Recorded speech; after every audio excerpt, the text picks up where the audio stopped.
So I have been doing some deck profiles over the last few months, and this one's been actually taking a lot more time than I thought, this version, but I've been doing deck profiles over the 3 variants of the Shiranui build since the ban list happened a few months back.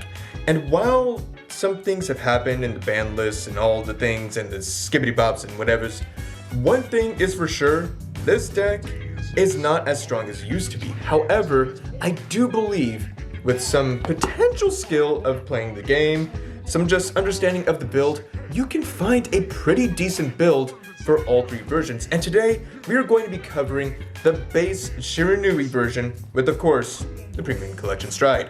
So I do want to go ahead and break this down real quick, but first, before we do that, I'm just going to go ahead and lay out all the cards right here. There we go. Lay out all the cards right here that we have in this deck, because the build hasn't exactly changed much, but it's changed enough to have some things that are notable. So really quickly, I do want to go ahead and do that. First and foremost, we're going to use 4 copies of the original Shiranui Oboro all the way back in G version. Then we're going to have 3 copies of Stealth Dragon Shiranui V version and 1 copy of, I keep forgetting his name, Fusen Kongo. So those are going to be, that's going to be the grade 3 lineup, and you have 1 order.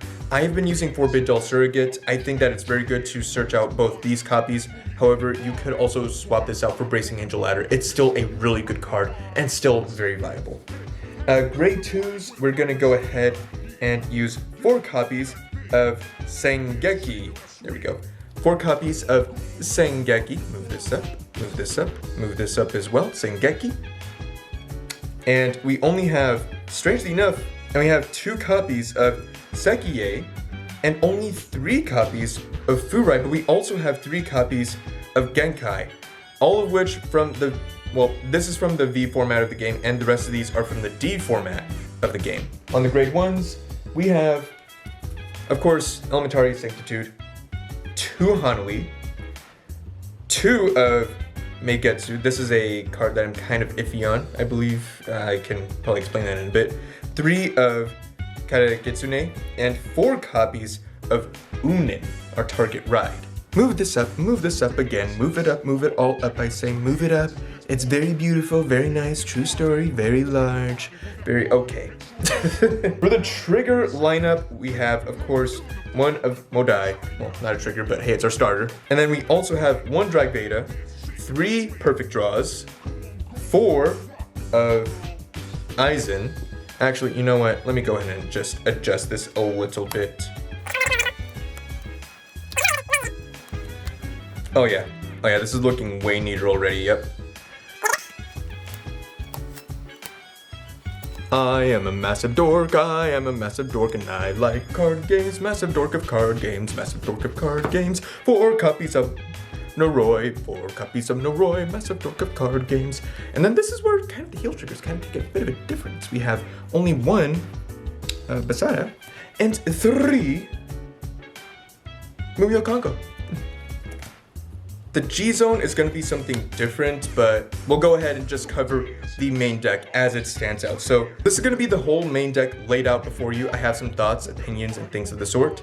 Yeah, so we'll just go ahead and I just get into it with the grade 1s. You'll see with the grade 1s, because we do not ride, or because we cannot use the Crest Getter anymore, our main ride target is going to be Unin. Right, so going into this deck profile, I am going to assume that you've already seen the previous 2, if you are also watching this right now, so I won't really cover anything that we've covered before in this deck profile in the terms of the main deck. I will just mainly be giving my thoughts and opinions, but I will be covering some of the things I haven't exactly included in previous profiles, or to my memory, I haven't very much as well. Alright, so first and foremost, the grade 2 lineup I still truly believe is perhaps the most versatile thing about Nupatama after the G zone, because with the grade 2 lineup, you could just play around with it. There's a lot of tools. You have a unit that can set your opponent's Vanguard down to 11,000 power that catches people off all the time, and is actually not a bad idea to try and include if you feel like you can make the room.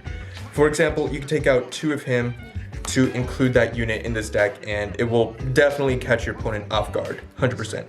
Especially if you're going up against a Stoyakea deck, such as Bugs or anything like that, where they have that order that whenever something is called or restands, it can give the Vanguard 5,000 power or something per time it happens. So that's very annoying to deal with when it comes to this deck. So that could be a very good counter to consider, you know? Let's see. One thing that you will notice is that there is no Shoujo Doji anymore in the Grade 2 lineup. And that's because we swapped them out for this one, this version of Gonkai. Genkai? It's Genkai. I read that as an O, that's an E. Okay. So we're having Genkai as our Grade 2 for the right target instead of Shoujo Doji, and while we do lose the early game potential rush and card to soul for it, we do gain something interesting with Genkai, and that is now we have, no matter what, a guaranteed on-stride dominate unit. What his skill does is, when ridden upon by a Shiranui unit, you may call him to rear guard and soul charge 1. Okay, you usually call it behind Vanguard though for a very interesting reason, and that is the second skill. When a dominated unit attacks, you may counterblast 1 to give that unit an additional 10,000 power and give him boost. So he becomes a 10k booster, and that dominated unit becomes a lot more threatening now. And this is not a once per turn ability. The boost, you can give it boost, but that doesn't change if you give it boost again. But giving multiple dominated units plus 10,000 power on top of, oh, I don't know, this monster is just all the more dangerous when you do go for those final kill turns. The only problem being that it eats up Counterblast as if you were at an American buffet going out of business. It is actually insanely strong, and you could argue it is definitely worth giving up that early game pressure to have that more dominate pressure. And that is one of the biggest strengths of this deck, is domination. That is the biggest strength that a lot of people tend to fear a lot when it comes to Nubatama. And honestly, this is even a potential for a really good ride target for Zanki builds. It's actually pretty dang good. Because it's not GB restricted, you could use it anytime. It is a really strong card, really good potential. If you want to go for more of late game pressure instead of that early game grade 2 rush, this is definitely very viable. You also notice that in this build, I'm using no token generators, and that's because I decided let's go ahead and go for more focus on dominate with this build, because with this build, since we're not using the crest, you can actually use your opponent's units and their abilities. Basically, you're able to use your opponent's cards for more than just attacks and beat sticks. You're able to use them for abilities. Because of that, it becomes very interesting and has a very high skill ceiling, believe it or not, the dominate ability. So, but I do believe for the grade 2 lineup, that's kind of my thoughts. He gains power. This unit I actually have been testing out, and he's very good, especially if you're going for late game, which sadly a lot of decks right now are not exactly going for late game, but that's why this is kind of like a flex slot in the grade 2 lineup. Where his skill, if you don't already know, Sekie, when your Vanguard attacks, if a unit dominated by your attack this turn, Soul Blast 1 and stand him. If your G-Zone has 2 or more face-up cards, draw a card, he gains 10k. And actually, this isn't that bad. I honestly even considered taking out a copy of Furai and making a total of 3 for Sekie, simply because he's not GB restricted in order to restand. But for this build, I am running a split like this, because the power ceiling for this card is a lot higher, but you also gain an extra draw off Sekie, so it's good. It's just nice, you know? The extra draw is very needed in this deck because you need to get pieces and you're trying to outlast your opponent. This is a very defensive deck, especially when compared to other premium decks. I think those are the major thoughts behind the grade 2 lineup. Grade 1 lineup. Now the grade 1 lineup, I think that this is a flex slot right here. You could use this for a few things. Some people have taken out Hanali to get 4 copies of Meigetsu, but the Meigetsu slot is probably a good flex slot, because what this does, if you don't know, is basically it counts as a heal trigger when discarding for G-Guard in the hand.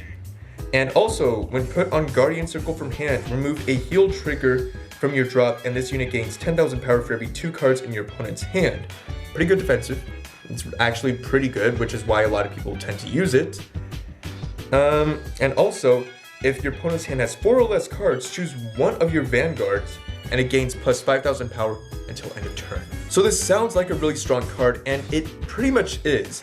However, I would consider leaning towards the Shoujo Doji Grade 2 if you do decide to go with this one, because Counterblast becomes all the more rare of a resource in this deck, and when you have 2 cards that can eat up Counterblast like crazy, then it makes you really be careful, because you could only do so much.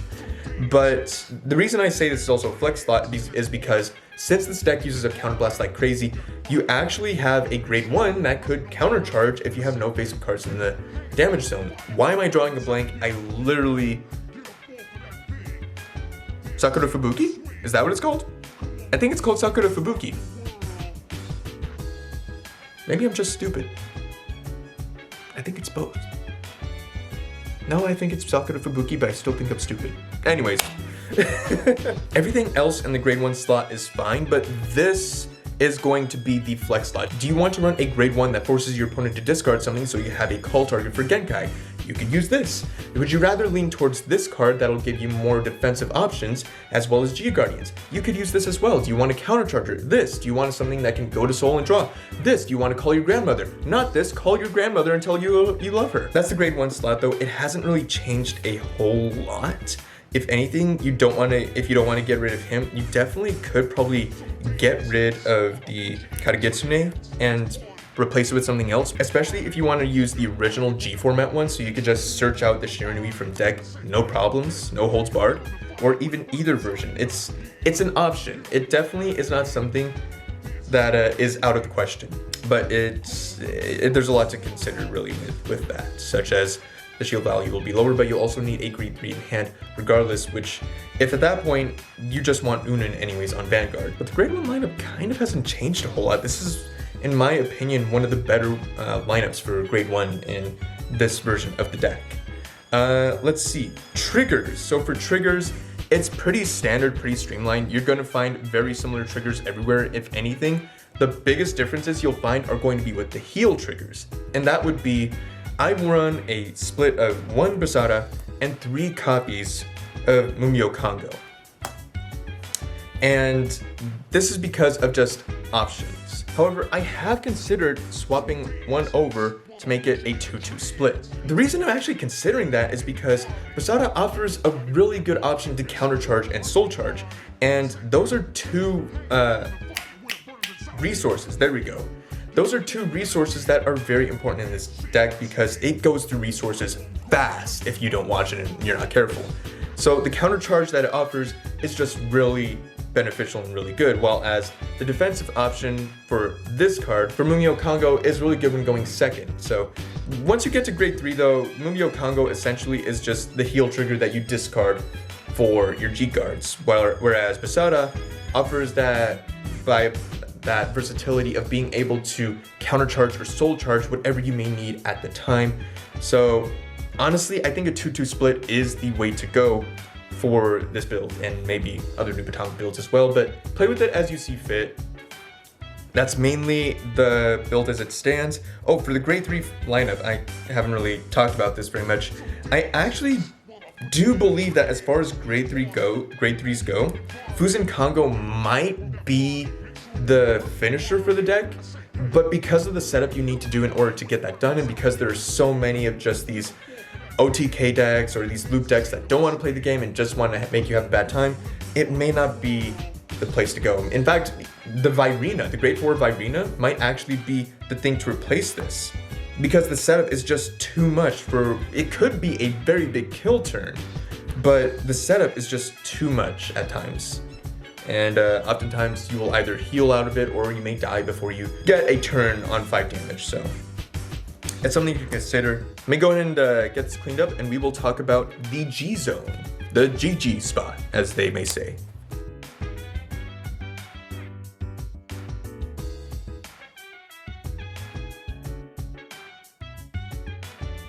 You know, I've mentioned it as well, but actually let me go ahead and just mention it really quickly right here. I've only mentioned Zanki in passing, but let me go ahead and just insert this right here, right now. For Zanki, he's another grade 3 that you could include in this build, but the deck building is kind of tight a little bit here. So if anything, you could play around with it. You could either remove 2 of Sekie or even 2 of this one, which you could turn it into Zanki and include it here, or if you want, you could make it a reduce that by 1 and probably reduce one of the grade 2s. But if you reduce him by 1, you do run into the problem of you could brick a little bit more and don't get your target stride, which can happen. I do think it can be viable to reduce that to 1 and even, I don't know, reduce just that to 1. have one of him and have 2 Zanki. It's an option. It's definitely an option. I don't use it in this build because it just reduces shield value overall in general. And Zanki, while he is very good for those dominate attacks, oftentimes he may not even live that long to be able to get the most out of it, because his other skill is just Soul Blast 1, draw 1. So just something to think about.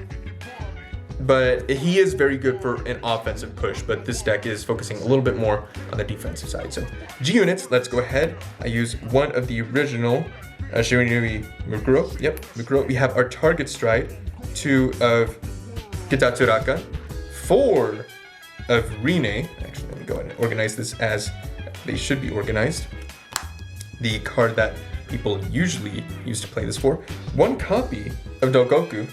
1 copy that is honestly never used of Yatsuka Lord, 1 copy of Drachma, 1 copy of our GB8, Rokushiki Rakan. I'm so glad I don't have to write these out on a tournament sheet anymore. So glad that there's the app. It's absolute lifesaver. Our G Guardians, Sashiki Hime, 2 copies of Mora Lord, and 1 copy of Gehoraka. As well as, of course, this guy, Messiah, Harmonix Messiah, standard. So the G-Zone is probably the most versatile thing about the deck. This unit is our target stride. This is the reason that we play this build of the deck, because when it hits, your opponent discards 1, and also when you stride it, you gain 2 protect markers. We haven't really gone over this in the build yet, but this got an errata where, basically, main phase. If you have a Vanguard named exactly Shiranui Oboro, you may stride him by discarding 1 grade 3 unit. This does not work with the other stride fodders because they gain grades when discarding for stride, but this is striding with an effect, essentially, so it won't really work with that, and you need another grade 3 unit in hand in order to superior stride it. But what it does is when you stride it this way, you may flip a copy of it face up in the G-Zone, gain 2 protect markers in hand, and its on-hit effect will proc even if it doesn't hit. Its on-hit effect is when it hits, your opponent discards a card. So if they guard, they still have to discard anyways. If they don't guard, it hits, and then they discard, and you gain triple drive. This is the main reason that you run this build for a lot of people. It is the best first stride in the entire clan. Unfortunately, it is restricted to just this, but it is still really good. And honestly, it's really satisfying if you get an over trigger with this. It's kind of an unwinnable situation for your opponent if you go first, attack with this, over trigger, they discard 2, and they probably took like 5 damage or 4 damage. It's horrible. It's rough. They're probably like close to death. They're not having a good time. You just tried Rine afterwards. Big numbers, go burr. Pain, sadness, all they know is pain. Call your grandmother, tell her you love her, man. So I actually do like to use Dagoku for a few reasons. A lot of these cards have very niche uses, and for Dagoku, I really like to use it against decks that have those premium collection strides because it takes them down to GB 0. Generation Break counts the number of cards face up on the Vanguard and face up in the G zone, where if you use this, you yank 2 of those cards from the G zone and they attack their Vanguard. Well, in Narukami, this is devastating because Narukami has one of the best G guards in the game, if not the best G guard in the game. It's a hard control card. It is a super strong control card. Using this skill to then take them down from GB 1 or 2 to GB 0 makes it so they no longer have access to that G Guardian, and they have to waste more resources in order to gain access to it in the same turn again. Or they just have to take your attacks and wait till their next turn, which can be very devastating, can be very good, especially since Ty Smith has put out a deck profile of his Ride Skip Narukami deck. That's probably going to be running around a lot. People are going to see that, think, oh, this is fun, which it is, by the way. But they're going to probably be running it because it is a very strong deck. Narukami, been one of my favorite decks since they came out, and yeah, I actually do run Narukami, believe it or not, too. Yeah, it's no surprise that the potential for that deck is very powerful and overpowering. So, yeah.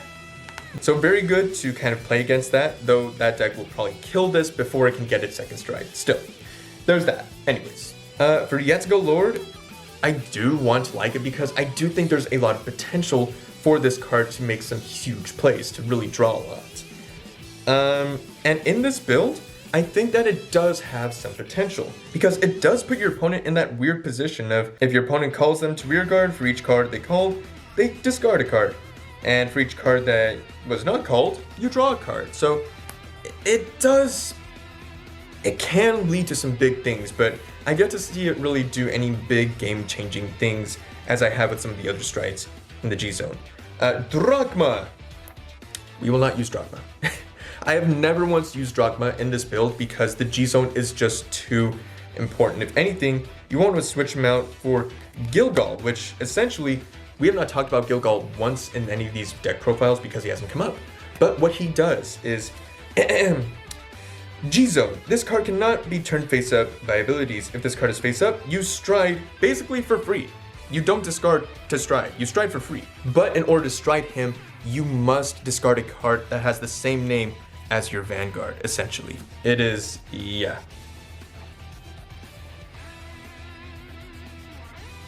But his Act skill, Counterblast 2 and Soul Blast 1, he basically attacks all your opponent's units on their board, whether that be Rearguard, Vanguard, everything on their board, it attacks. And also for every attack that hits, you countercharge a card. So this is really good for dealing with cards that just like to have units on board and can't really recur them very easily. And it's very good into Excel matchups because, hey, you wiped their board, you can't really do that much with anything else except this one, and you don't get a countercharge if you do. It's just really good, you know? It's just really good to have, and you still get that triple drive, and also strive for free for the rest of the game. Also, he gains 10,000 power, so he's just a big beat stick. That's 36,000 power to every unit. It's gonna hit. It's gonna hit. Yeah, so we have Zeroth Dragon at Home card may actually be better than the Zeroth Dragon. Oh boy. I don't know how long that camera hasn't been recording. It's probably just all been about the Gilgal that I've been talking about for that time it hasn't been recording. So we have Zeroth Dragon at Home is probably going to be better than Zeroth Dragon for this deck. Yeah, but that's going to be the main things about the G-Zone. So you stride this first, stride this second, deal some major pain damage to your opponent. You stride this if you want to take your opponent's GB down a little bit. This has a lot of potential. I feel like this card actually has a really high skill ceiling, believe it or not. I really do. Zeroth Dragon at Home better than the OG Zeroth for this deck. GB8, it's a finisher. If none of these other if this finisher doesn't work, then this finisher has to be the one that works. Harmonix Messiah, it's a self-damager if your opponent doesn't want to damage you. Okay, now for the G Guardians. We have talked about the G units. Other than G Guardians, we need to talk about G Guardians. Nubatama doesn't have the best G Guardians. In fact, I would argue that their G Guardians aren't all that great. I'm going to assume that you already know what they've done because you've seen the other versions of the deck profiles from Shiranui. But this is basically if your opponent does a discard, it gains 20,000 shield. Either they're going to discard or they're not going to discard. On the surface level, this isn't very good and it's not the best one in a lot of cases. But it does help you get closer to GB8, and it does make your opponent have to make a difficult decision but if they have a ton of cards in hand anyways, then what's the harm, right? It's funny, actually, the Crate Elemental G unit, G guards, may have some good use and versatility anyways. So if you're seeing this video, I'm assuming that you've seen the previous 2 videos talking about the other builds as well. If you haven't, basically what these do, Generation Break 1, your opponent discards a card, and if they don't, this gains 20,000 shield. Counterblast 1, this gains 5,000 for every card in your opponent's hand. Is it every card or every 2 cards? For each card in your opponent's hand, if your opponent has 4 or less, you draw a card. Counterblast 1, Soul Blast 1, take one of your opponent's grade 1 units and move it to your Guardian Circle. Is it grade 1 specifically? Grade 1 rear guards and move it to your Guardian Circle. Good for stealing boost and giving you more shield. Good for gaining shield and drawing, and good for making your opponent having to discard a card. Or you gain more. They're good cards, don't get me wrong, they're good, but some things to consider are going to be the Crate Elementals, the Dark Element Dismal and Coldburn, which actually feels like it's a Crate Elemental version of a Nubatama card because you discard 1 card and it gains 5,000 power for every 2 cards in your opponent's hand. Nubatama is all about the hand.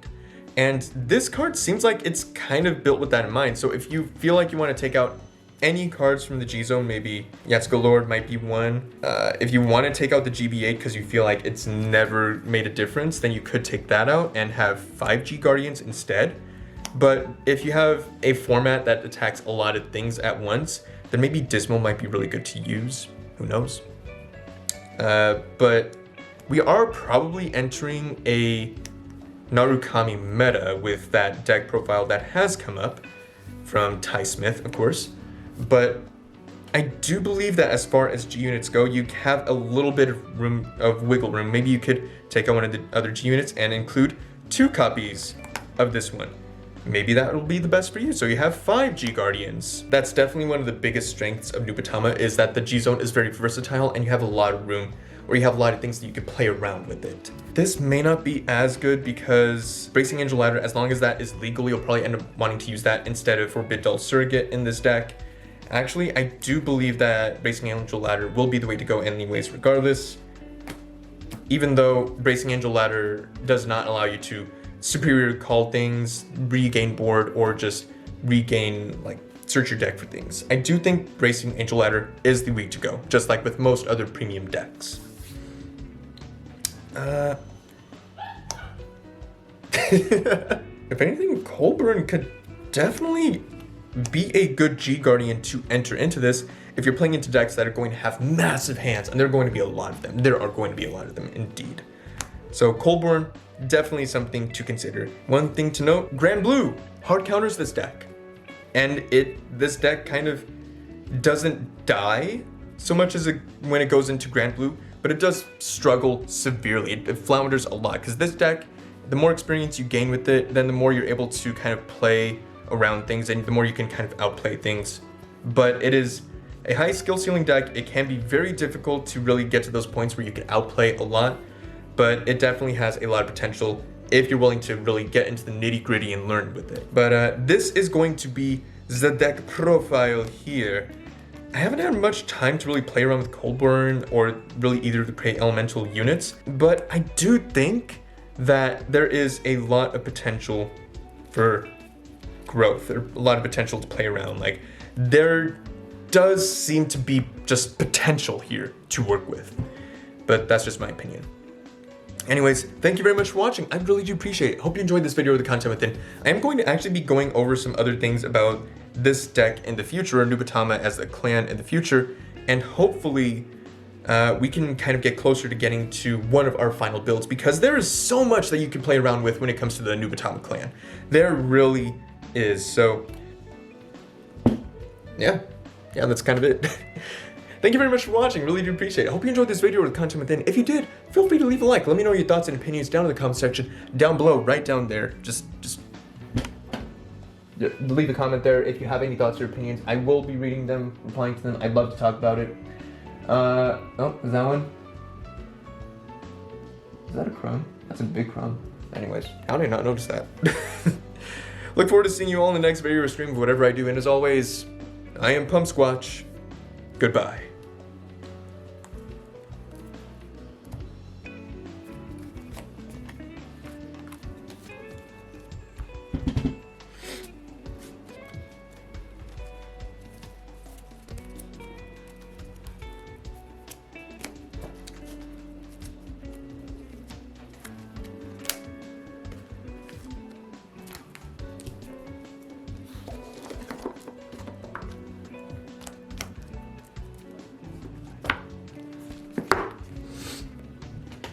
There's nothing else that's happening. Later.